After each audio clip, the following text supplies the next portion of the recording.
Satu yang tertinggal yang naratif yang cuba dicanang oleh pihak tertentu, kononnya UMNO dan BN tamak pada pihak lain kali ini. Boleh tu ulas kepada kita nak mengatasi perkara itu. Semua orang salahkan UMNO. Semua orang kata UMNO tamak kuasa. Saya tak nampak tamak kuasa di mana. Kalau kita tamak kuasa semasa Pakatan Harapan jatuh, kita yang tak akan bagi kepada orang lain untuk jadi Perdana Menteri. Kan?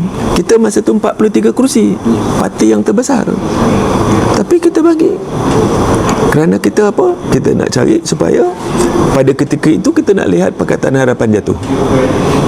Tetapi saya katakan bahawa orang selalu nampak UMNO saja yang tak elok dia, kan?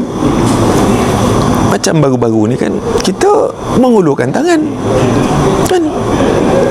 Dah berjanji dah banyak. Saya pengurusi bersama dalam MN. Dalam mesyuarat MN 3-4 kali mesyuarat janji dah setuju masing-masing gunakan lambang masing-masing, kan? Dan kita juga dalam jawatan kuasa pembagian kerusi dah setuju. Kerusi mana kita menang pilihan raya ke-14 itu kita punya, ataupun masing-masing punya. Kerusi mana, tempat mana yang siapa dapat undian terbanyak itu dia punya. Itu kriteria dia, ya? Banyak lagi lah kriteria. Kita dah buat supaya dalam MT kita katakan kita jemput rakan Mufakat Nasional kita dengan kata, tapi dengan syarat seperti apa yang termaktub ataupun yang dijanji dalam mesyuarat MN. Pakailah lambang sendiri. Saya rasa itu bukan suatu perkara yang menekan kepada sesiapa. Itu dah setuju dalam mesyuarat. Dan kita tak mahu pengundi terkeliru. Masing-masing pakai lambang masing-masing. Okey, senang. Dan kita bagi.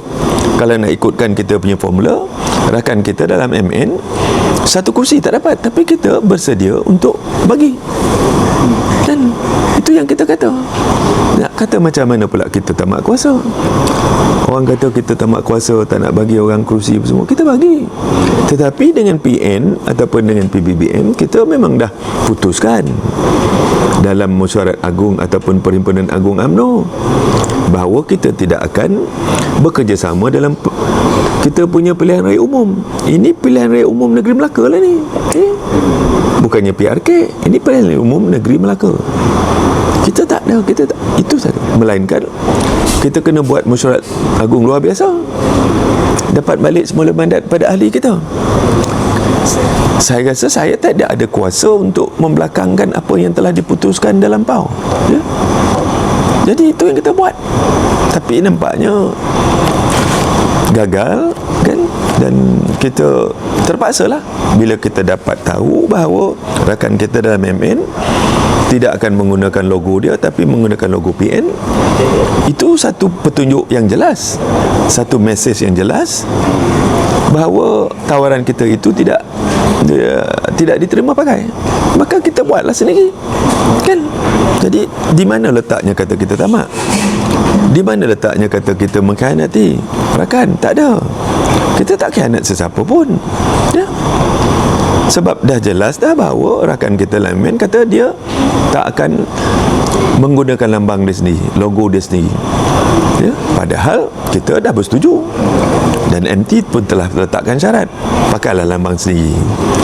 Bukan kita nak menekan sesiapa, tapi kita nak supaya pengundi tak terkeliru. Tapi ada juga kata-kata di belakang yang menyatakan kalau tanpa bersama rakan dalam MN, UMNO itu terlalu lemah. Adakah Datuk Seri setuju? Saya tak setujulah kata UMNO ni lemah, kan? Sebab sebelum ni pun kita tak ada MN pun, kan? 62 kali, 13 kali pilihan raya umum kita menang mentadbir negara. Pilihan raya 14 tu pilihan raya penuh tohman. Jadi kita buktikan. Itu sebab yang saya kata tadi, kita perlu bekerja kuat dan perlu menangkis apa saja tomahan-tomahan. Di Melaka ni pun banyak tomahan, perlu ditangkis segera dan perlu ditangkis mengeluarkan fakta-fakta yang betul, ya? Faktor apa orang kata menambak laut bukan baru ni, sejak pada zaman dulu, pada zaman dulu, dan mendatangkan ekonomi yang baik kepada Melaka. Ini cuma menyambung dalam blueprint pembangunan Melaka. Itu je. Bukan zaman Datuk Seri Sulaiman ni jadi CM pun. Itu kan Melaka Parade pun semua tu, Melaka Parade pun semua tu kan, tu semua tambak laut tu. Dengan Gateway tu kan pirate dengan parade lain tu. Melaka Parade. Ha. See? So dia menyambung blueprint pembangunan negeri Melaka. Ya, jadi dia mendatangkan ekonomi yang besar. Pelancong bertumpu di Melaka. Perlu banyak hotel-hotel yang bertaraf antarabangsa. Di mana nak letak? See? So itu yang dibuat dalam plan pembangunan negeri Melaka, insya-Allah. Ya. Alright. Terima kasih, Pak. Sama-sama. Logo ni.